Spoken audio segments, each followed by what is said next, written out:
Hi everyone, here we are again at Home Instead Senior Care. Of course you know, as I've mentioned to you on several occasions, it's located on Route 19, just in front of Movies of Meadville. They are the location where we film a lot of our programs for My Dog and Me, and we're going to do one of our programs today.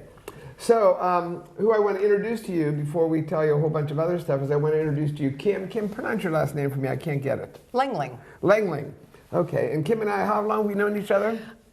Oh my gosh, well over 10 years. Long over 10 years, Yeah. and we got involved whenever I had the Bark Park. Absolutely, because I was a regular, almost daily visit there. Yes, but that way, there was something else there too. What were we doing? Then we got involved with the dog thing. Canine companions for vets. We were doing that for a while. Yeah. We tried that and tried to get And that involved with Stray Haven. With Stray Haven, and we were able to place several dogs with veterans. Right. As companion dogs, yeah. And who do we have down here now beside me? This is Dexter.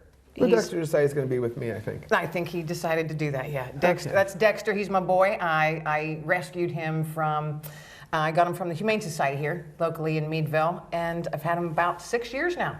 Okay, well tell me some other things that you do before we get into why we're here doing this program, because that's going to go on to this week and several weeks after that. I know, I like you. Tell us what else you've been doing. These other things I was asking you about before we started the film. I like to keep busy. So I'm an author, so I write books. I have a podcast called Let Fear Bounce that I have. It's turned out that 95% of my guests are authors that show up on my show. But they all talk about fears, what things that they've overcome in their life to get where they're at now. Just, you know, a lot of incredibly strong and courageous people. They've been, if you live, you're going to go through stuff. So they come on and they share that, and it's inspirational and motivational for people. So that's my podcast, which is Let Fear Bounce. Okay. I write my books. My most recent book is this one, Paw Prints on the Couch, which was super, super fun to write and put together, all about stories about rescue pets and how they enrich our lives and change our lives for the better. What about When Grace Found Me and When Hope Found Me? What are they? Those are more books that I wrote. And when did you write them? When Grace Found Me is a 3-book series. It's faith-based, and wrote those during the first year of the pandemic. So all 3 books were put together and published within 12 months. Mm-hmm. And then after that, last year, When Hope Found Me is another book along the same vein. There's a lot of faith-based stories in there. And that was last year that it was published. And then my newest, of course, is Paw Prints on the Couch. And before we get to that, what else you do? What is your involvement with the veterans right now? It's still as it always has been? Always, yes, for well over 25 years now. I'm a veteran myself. Right, I knew that. So with Veterans of the Vietnam War, Post 52, right here in Meadville. I've been a lifetime member there for, I'm going to date myself, like 27 years now. I'll cough when you say that. No, go ahead.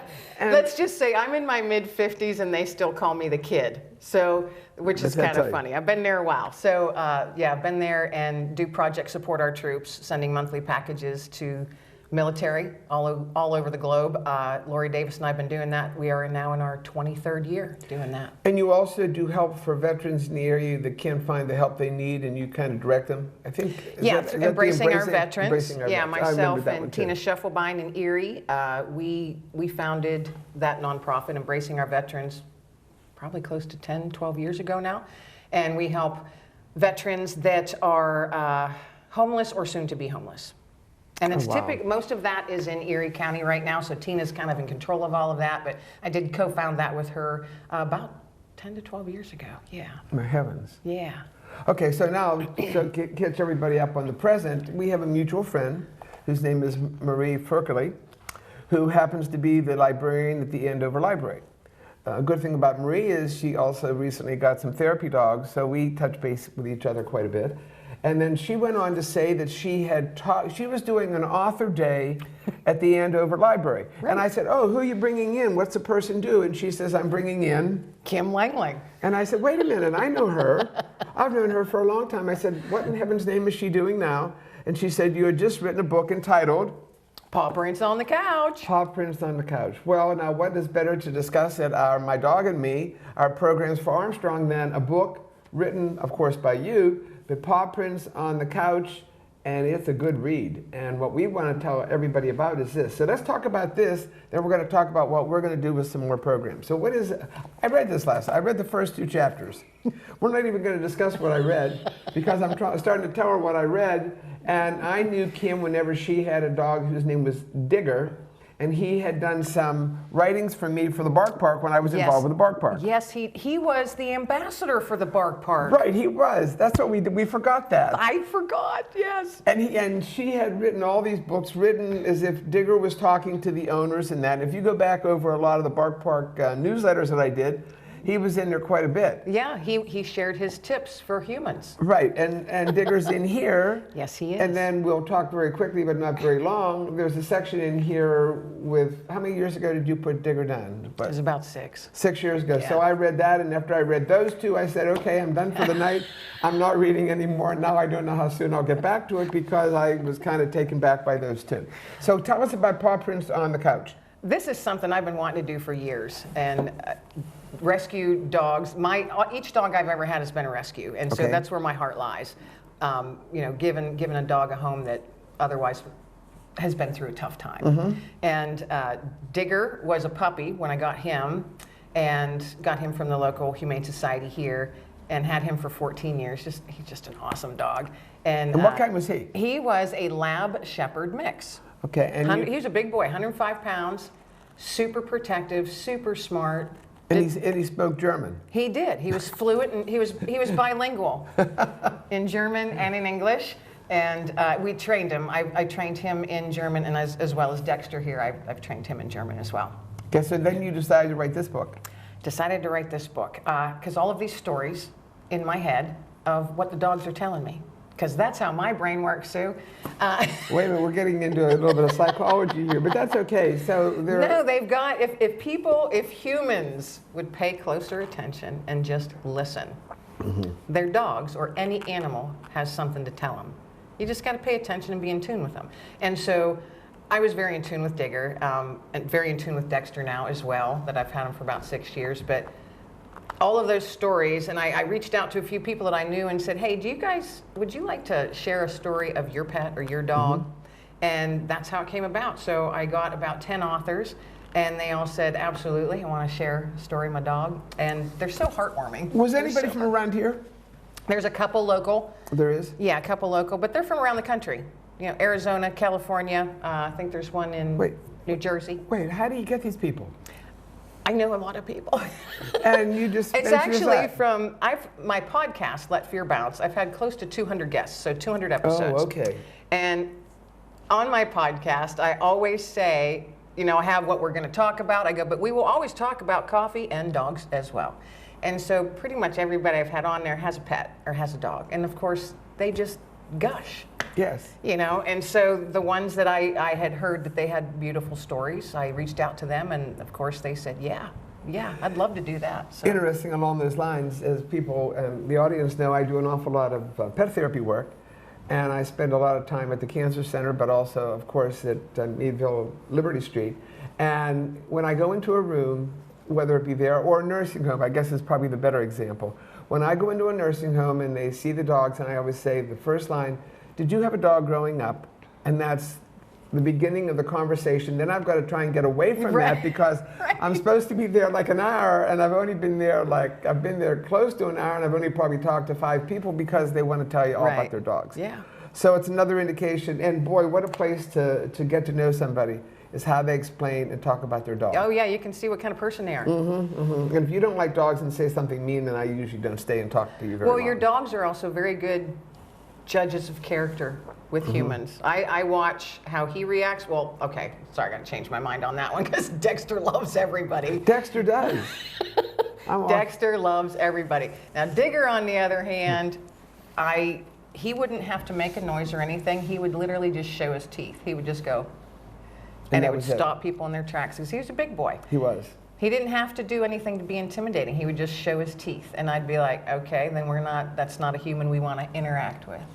So then you and I went and had breakfast at Miller's. Yes, and we did. We talked Love about Miller's, this. by the way. Yes. And we talked about this, and I said, you know what? I do so many programs on pedigree dogs and therapy dogs and stuff like that.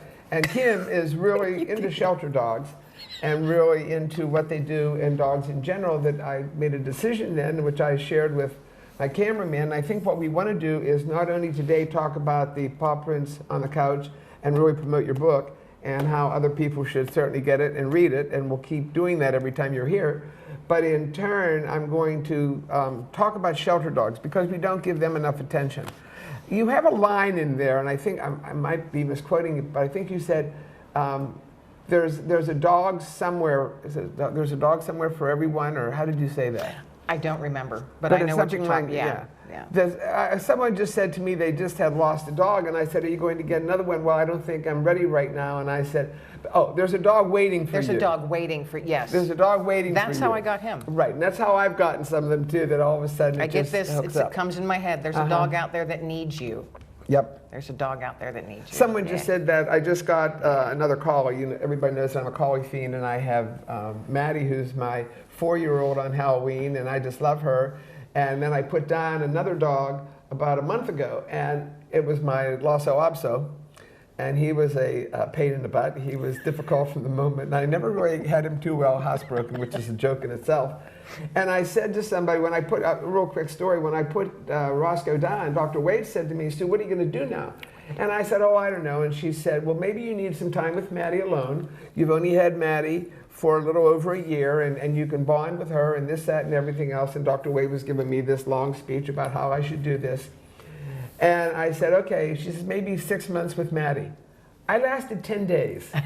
10 days, and someone said, and I said to someone recently, "Why weren't you there telling me that I didn't need to get another dog?" And the person said to me, "Because you never told us you were going to do it. You just suddenly decided," and I did. Yeah. All of a sudden, I saw this dog, and the person who had the dog said, and we'll talk about him later in one of our other programs, they said, "You can bring him back if it doesn't work out." I said, "What?" Oh, I could never do that. I could never do that. No, Once I have him, and I said this the other day, she said, "Well, you never let everybody know, so everybody was saying to you, Sue, 10 days is a short period of time." So anyways, that's how I ended up with one too. So there is, you and I are the same way. We love dogs, we love them, and other pets too. So that kind of got us started into that. So tell me, why so much shelter dogs? Why shelter dogs? I've just got a heart for the lost. I have a heart for the lost. And I get teary-eyed when I think about it, because they're lost, they're forgotten, they're neglected, they're abused, what have you. And I have no tolerance for that. Zero. I don't either. Zero. And that's all I can say on that. That's enough. Yeah. And for the ones that, for whatever reason, don't have a home, or they were just given up on, I don't want to give up on them. I don't either. And where did I just see that recently? It might have been in some article in the newspaper or something online. And these people turned in the dog to the shelter because they didn't want it anymore. Yeah. I must have reread that line 10 times thinking, you didn't want the dog? What are you thinking? Right. I just don't get that. No, I don't either. There's too many, and I always say humans, too many humans that don't think it through. Because a dog is a lifetime, their lifetime commitment, and that's 10 to 14 years. Absolutely. It's not a whim. It's not something you just do on a whim. You know, you have to be prepared in many ways to get a dog, whether it's a rescue dog or not. Mm-hmm. You have to be prepared mentally, physically, and financially. Well, the shelter dogs that end up in the rescue organizations, or like as we have in the area where Kim and I live in Crawford County, we've got the Humane Society, and we have Because You Care, and we've got Stray Haven, we've got Anna's Shelter, and ones like that. In addition to that, in recent years, because people have given dogs back, some people give dogs back to a rescue organization that takes a specific breed also. So we have those dogs mm-hmm. too. Now, unfortunately, sometimes people end up giving up a dog because of a loss, or because of a loss of a parent, or a loss of the owner, and the dogs have to go somewhere. And some of them end up in the breed-specific rescues. But some of them just end up at the Humane Society. And yeah, that's another good point. Besides being mentally, physically, and financially, you have to have a plan in place, or you should have a plan in place for if something happens to you, who is going to take care of your dog? So your dog is not just, oh, okay, well, they pass away or they have to go to a nursing home or they're in the hospital for 2 months. Just put the dog in a shelter. That's a horrible, horrible thing. It is. And so you should really put something in place, whether it's a family member or you've got finances set aside to take care of the dog. I mean, that's just something else that literally no one thinks about. And we'll talk about that towards the end of when we do a whole section on shelters, because that's something I came up to recently. And that is that I had to make a decision about that. So I decided to pick, instead of talking someone into taking one or two of my 2 dogs, I said, well, I'm going to stick this on my person who's going to be my power of attorney. And I told her what I want and how I want it done. And then I put money aside in my will to take care of my dogs as long as they live. Yeah. And then you also have to write down every conceivable thing that person needs to know before you do it too. Allergies, all kinds of stuff. We don't think about that. Yeah. Okay, so you've gotten both your. I don't care. Yeah. Dexter thinks that Dexter thinks that I like him. You do. He's confused. Okay, you do like him. Let's talk about the shelter dog. So we start with the shelter dog. Let's talk about. How do I decide which one where am I going to go? What shelter? You know, that I think is just a personal choice. I think so, do your research too, though. Mm-hmm. Do your research. For me, I just go to the Meadville Humane Society. And the main reason is because I know that they do put animals down. Mm-hmm. And if I can save one, then I will. You know, so that's why I go there. And I'm not putting that shelter down. They put a lot of work. It's so much work and effort and time and money and resources. I praise everybody who helps animals in any way. Seriously, I do. I mean, it takes a special person, special people to do that. But I go there simply because it is, it's not a no-kill shelter, so that's why I go there. Is there certain things that you avoid whenever you go into a shelter, as far as certain breeds or anything like that? No. No, actually, I will just see who I seem to connect with. You can look at him. It's just kind of a feeling. With him, though, it was strange. I got online. This was 6 months after I had to say goodbye to Digger. Mm-hmm. And I couldn't do it anymore. It was too dang quiet in my house.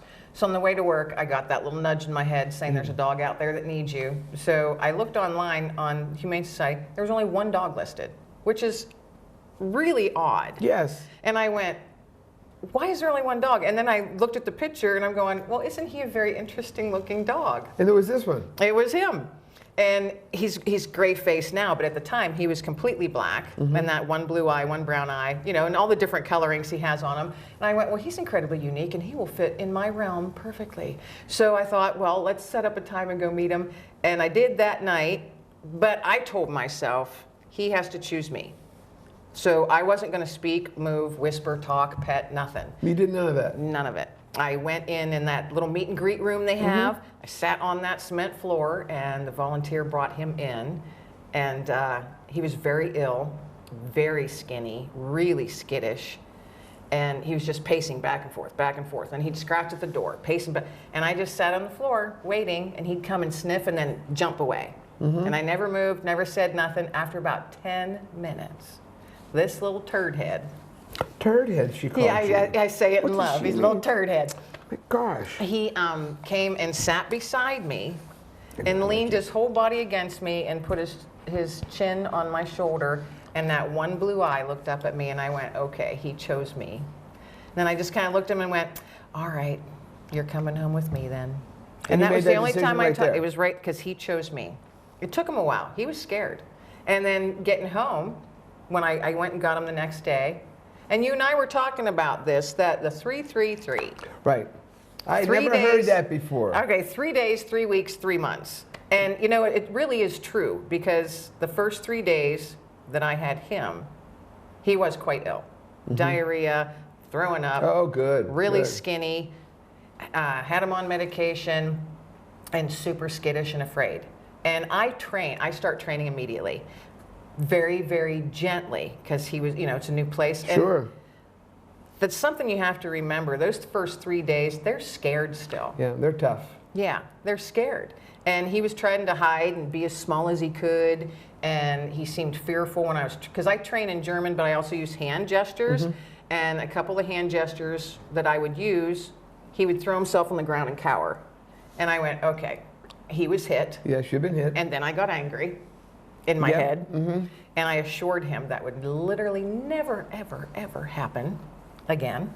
And he's hugging your foot. I know. He's He's a love bug. We're attached. Yes, he's hugging your foot.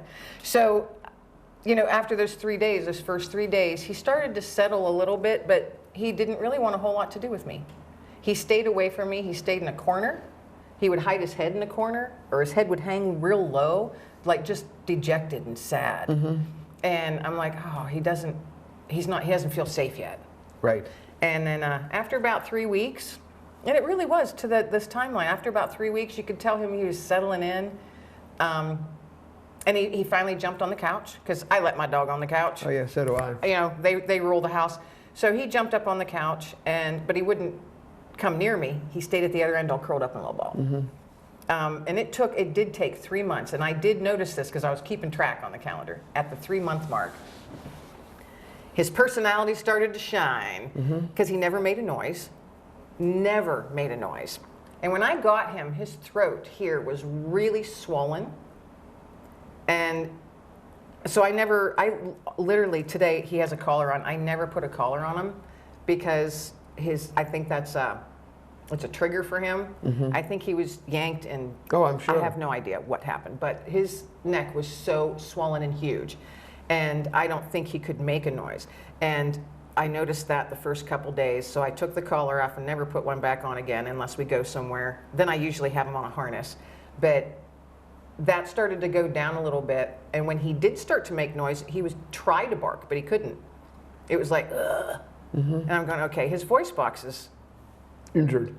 or trashed. And then I just got so angry at humans again.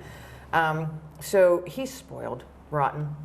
But that healed itself, but it took a long time. So the first 3 days are just let them be. let them go. If you can put any ounce of routine into anything, the most very, very basic of routine, that's the first 3 days. Yeah, I mean, basic, hardly anything. And gentle, quiet, Yes. gentle, calm, mellow.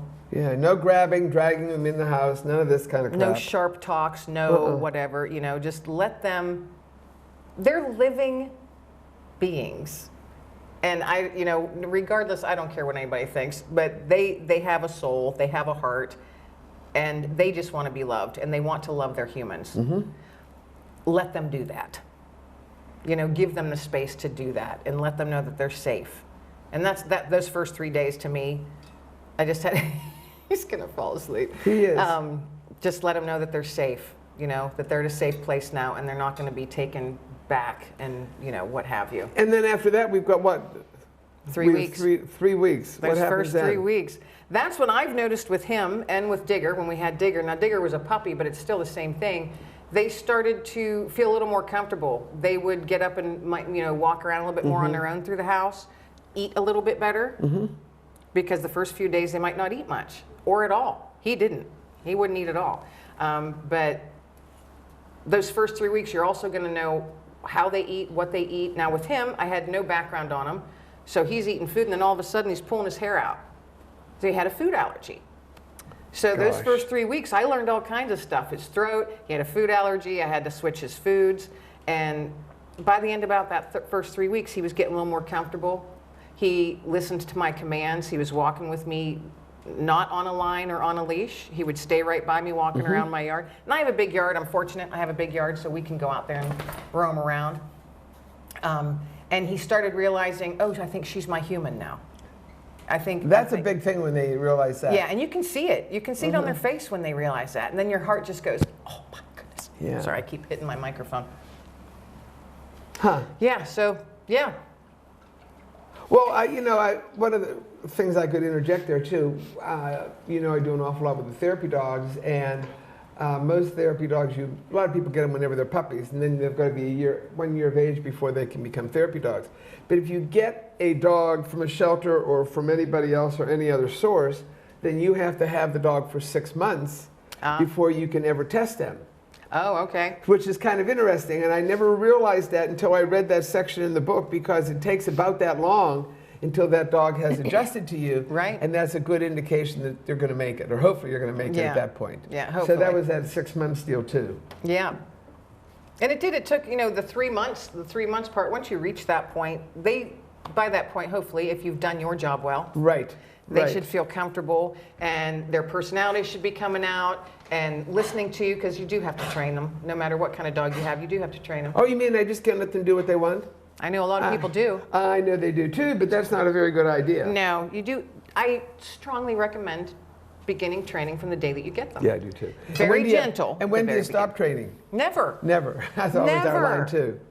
Interesting, something else that some of the rescues do, because I've dealt with or tried to deal with some other rescues, and then I've always ended up rescuing one. I always say, maybe sometimes from a breeder, it's almost like a rescue sometimes too. Yeah. But what they did, which I thought was so good, whenever you get a dog from a lot of the places, and I think Because You Care does this, and I hope I'm not putting them into a category they shouldn't be in, but whenever, Because You Care has only about, God, I hope I'm right on this, about 10 or 12 dogs on site.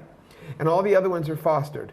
And they're always looking, these good rescue areas are always looking for foster homes for these dogs. So when the people get the dog, what they start is a notebook on that dog. You had mentioned that. Yeah, that's a brilliant idea. And I saw them do that, and I've seen them do that. I once was dealing with a collie rescue. And I said, what about this, this, and this? And whenever it comes to a situation like that, and sometimes I think Because You Care also does that, you get, when you get that dog, a notebook about that dog.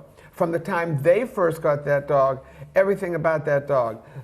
Kids, other dogs, cats, being outside, being inside, food allergies, treats, food that they're on. The whole thing is in booklet form. I think that's And that's awesome. a great idea too. Yeah. And that's also good for us as pet owners to keep information like that on our dogs too. Oh, absolutely. So that if anybody, if anything happens to us, you can say, well, here's what my dog's on. Right. I used to have a guy that worked for me when I went away on vacation. He would take care of my dogs. And he knew my dogs well, but whenever I would leave for a week or 2 weeks, I would have like pages and pages and pages. And whenever he's in the living room and he should be on this place, and these are the shades that you close at night, and these are the ones that you open, and these are the ones that you do this, and he goes out this door and comes in that door, and all that stuff written down. And we know that, but boy, when someone takes over a dog, especially in a shelter situation, until you learn it, the shelters that do things like that, and as I said, I think Because You Care has done something like that, which has been a good thing too. No, I think it's awesome. Yeah, and it's, whether with your dog now, the dogs that live, because I recently had to have surgery, so I had to, he actually went to a local kennel for a few days because other family members just were unable to, just due to various circumstances. But you always want to have something in place because you don't know what's going to happen. No. You have no idea. And I have a list. I have a list of his quirks, what he likes, what he can eat, when when we do this, when we do that. And when I watch my daughter's dog, she always gives me her list. This is what he eats. This is the kind of treat. Don't give him this because it'll give him a rash, or he'll start pulling his hair. Whatever. Just it's, to me, they're kids. They're your kid. And what would you do with your own, like a human child, if something happened to you? So to me, I mean, they're a part of the family. A dog is a part of the family, and they need to be treated as such. And right, and the routine, and I'm sure you know this too, Kim. Whenever you have a dog, and a shelter dog, sometimes in particular, that has been moved maybe from one shelter to another, because one of the things that people don't realize that no-kill shelters do, they are no-kill, but it's because they move dogs around a lot. So once they've spent so much time at a certain shelter, then they move them to another one so they don't have to euthanize them. And those dogs are really mixed up because they've gone from one shelter to another. And of course, the worst thing that happens, which you and I aren't going to do, is people that get a dog, keep a dog for a little period of time and then give it back. Because they're not following the 3-3-3. They're not giving the dog a chance. And I think and I don't know the time frame, but I read this somewhere recently, someone who might adopt a dog, and there's a basic time frame where people will be like, I can't handle them, just taking them back. Or they don't listen to me. Are you kidding me? I know. No, they don't listen to you. They don't know you yet. I know. 3 months. You got to give that dog 3 months, or any animal that you rescue. A minimum of 3 months. And please don't ever get a dog on a whim, or a pet on a whim, or because your 3-year-old is saying, I want a puppy, I want a puppy. Who cares? 3-year-olds aren't going to be taking care of that puppy. Mommy and daddy is. And do you have the physical, financial, and mental resources to take care of a dog? Because it's not a cheap ride. It's a lifetime of their lifetime commitment. Unbelievable. You know, and it's a big commitment. It's not something you can just, you know, get a Christmas puppy, because it'll be oh so sweet. One of the big things that happened, as we both know, is with COVID. Oh, the goodness. people who were home. And if you check the statistics on this, the number of people that rescued a dog and went to a shelter during COVID because they couldn't go anywhere, they were in isolation themselves, and got the dog, and then suddenly, wait a minute, now COVID's going to drop off a little bit. What am I going to do with this dog? Yeah, what am I going to do when I go back to work? How am I going to do this? Yeah, and then the dog ends up back in a shelter. Back in the shelter. And I think you were looking Which at is the awful. statistics on that. The number that during COVID ended up back in shelters because people said, oh, well, I wanted the dog, but now my life has changed. Right, right. There's so many things. Just think about it before you do it. That's it. Just think about it before you do it. Well, our plan's going to be, because we've talked a lot, maybe we'll have to go back to breakfast again or lunch or something like that. But we're talking about trying to give help to everybody out there. Everybody has seen me do all the programs on all the different breeds, but now what we've decided is that Kim and I are going to use our little bit of expertise on dogs and start saying to people, these are the things that you need to consider when you decide, I'm going to get a dog. I'm going to get a shelter dog because, honest to God, that is in a different category than many of them. Yeah. And then we're going to try and do that and give you good information, and information not only for you, but also information for your relatives and your family, and that whenever you make this decision. Yeah. And that's why then we go back to this, because there's a lot of things in here that talk about what people have done and how they've adjusted to dogs and stuff like that.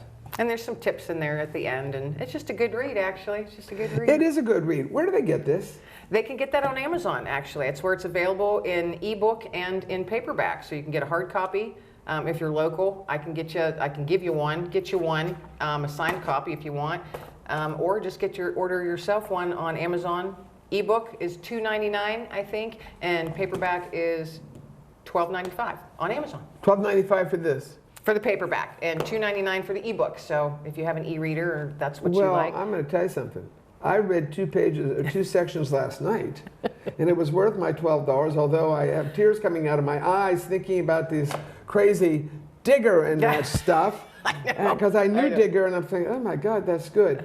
Yeah, Digger, by the way, I mean, and I do want to say this, make sure I say this, when for the Bark Park, you ran that for so many years and put your whole heart and soul into it, and I know that.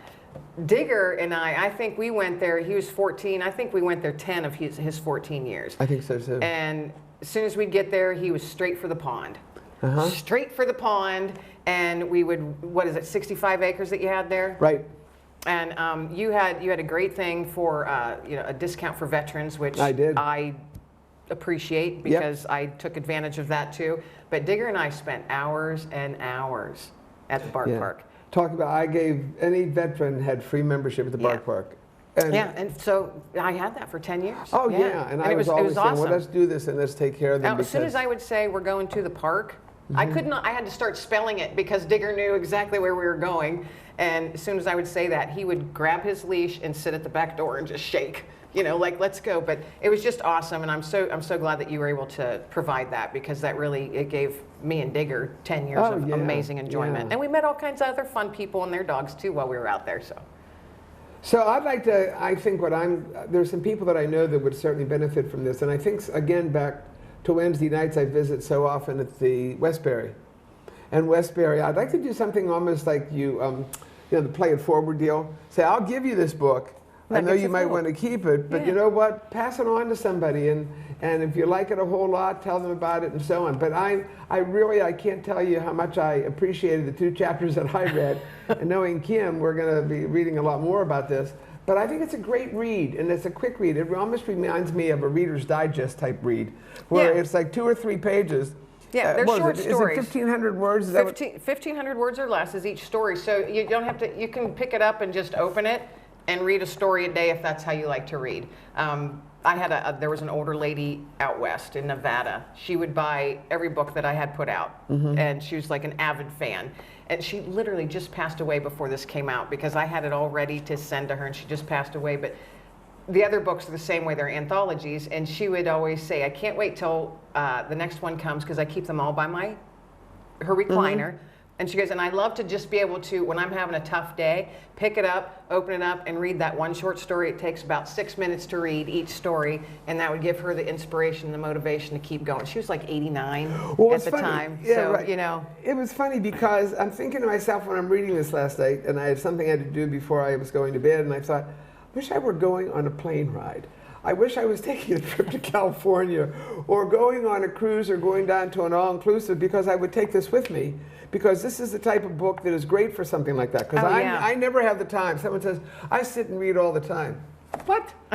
How do you do that? I don't have the time for that. I mean, you know, I need the quick read because the quick read keeps me going, makes me keep going back to it. And that's what I liked about it, as I said, even with the 2 articles that I had read. So what are the things that, now let's go back, we're jumping back, but that's okay. They're so used to me jumping back and forth. What are the other things we're going to talk about when we talk about these shelter dogs? I'm going to look at my notes here. Well, while you're doing that, I'm also thinking about a couple years ago, and I know that my cameraman did it for me, but I don't know that that information is still available on YouTube. But that was one of the ones we did where we did the shelters, and I brought in somebody from Stray Haven, someone from Because You Care, someone from Anna's Shelter, and someone from the Humane Society. And we did it a round table, and we gave everybody a chance to really promote their shelter. Awesome. And I think what we'll do, and I was talking to Lisa Bailey, who happens, thank God for her, who lets us use Home Instead all the time. I think we might do that again. I'll have to look back and see how many years ago we did it, and my cameraman is just kind of staring at me like he always does.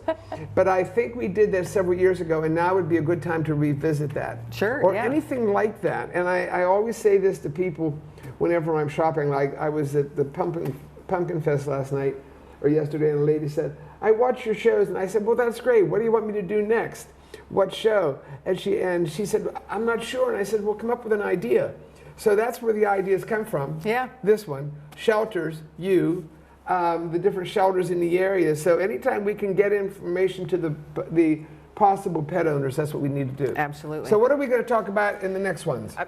A couple of the things that we're going to talk about is, house training, the food and water for animals, like what types they might need. If you've got small children in the house, little tips and tricks and stuff like that we can talk about. Those are all things you have to think about when you're bringing a pet, regardless of whether it's a rescue pet or not. When you're bringing a pet into the household, crate training, yay or nay. Yeah. There's all different kinds of things. That training in general, but getting a training is necessary. Finding the right veterinarian for you and your pet. Also, enrichment. How are you going to, your dog, you can't just get a dog and expect them to put them on a line and put them out in the backyard. That's no life, and I don't agree with any of that either, but that's no life. So enrichment for your animal. How are you going to enrich their lives? They're coming into you with nothing but love, and they spend their whole lives waiting on you. You go to work, they're waiting. You're cooking dinner or something, they're waiting. They are waiting to do something with you because you are their entire world. For their short lives here with us, 10 to 14, if you're lucky. 14 years, yeah, that's if you're lucky. Their whole life is spent wanting to do nothing but love you, please you, and they're waiting on you. So show them and give them the respect and love that they deserve for their short lives with us, because they do. They're special souls, and they deserve all of that. Along the lines of enrichment, probably a month ago, I decided that, as we know, I'm very involved with Alliance of Therapy Dogs and Paws Hand Delivered. We did a whole program on that. And now that's on our Facebook page. Oh, awesome. For Paws Hand. I think it's called, our Facebook page is Paws Hand Delivered, but you can go on that and see what we did for Armstrong on that.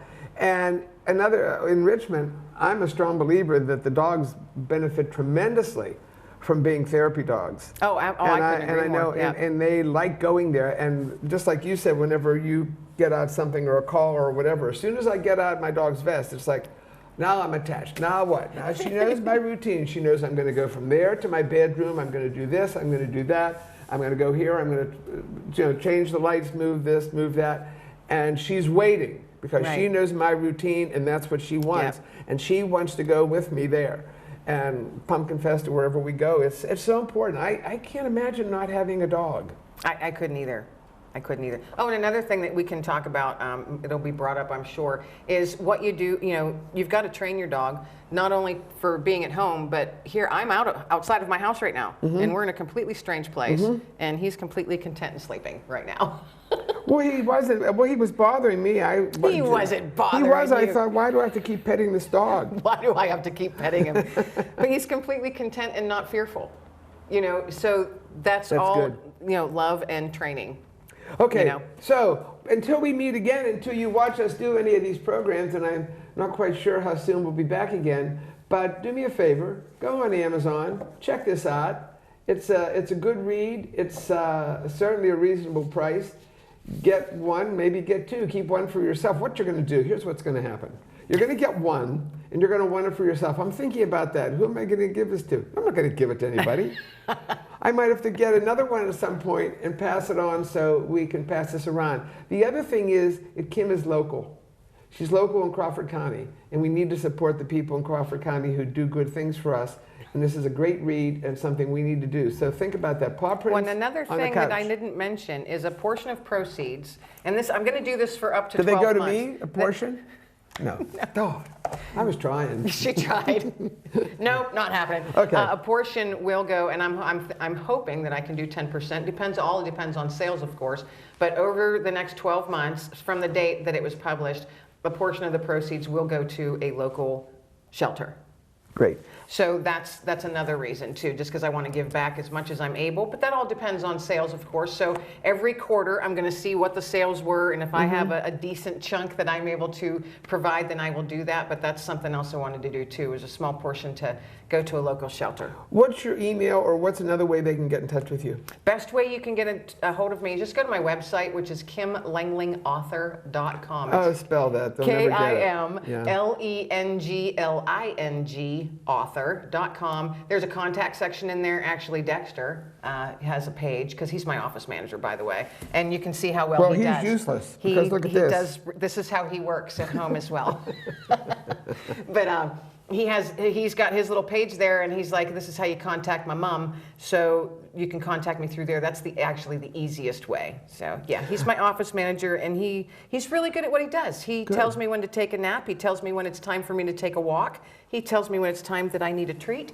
All kinds of things like that. He's very smart. Well, what we'll do is we'll make sure that on our, in fact, I'm saying this now so you can hold me to it, is I'll make sure that we put something about this on the Paws Hand Delivered Facebook page, and also on the Doggy Digest. We'll give you a whole section on there where you can write about it, and then you can also have an ad there and tell people where to get this. All right, awesome sauce. Okay. Well, this was fun. It was fun, and we're going to Yeah. have you come back, and then we'll start talking about other things. Again, if you have some good ideas and things you have questions about, you'll be able to send her a question concerning the shelter dogs. You can always send it to me through Paws Hand Delivered, and also the Doggy Digest, and let's just keep this going and get the best life we possibly can for all of our dogs. Kim, thanks a lot. A pleasure. We got to thank Marie Ferkley. I know. Who got us hooked up again for a while. Yeah, I know. We're Fantastic. neighbors, for goodness sake. We are, a mile apart. Okay, thanks very much. All right, thank you. Bye-bye. Bye.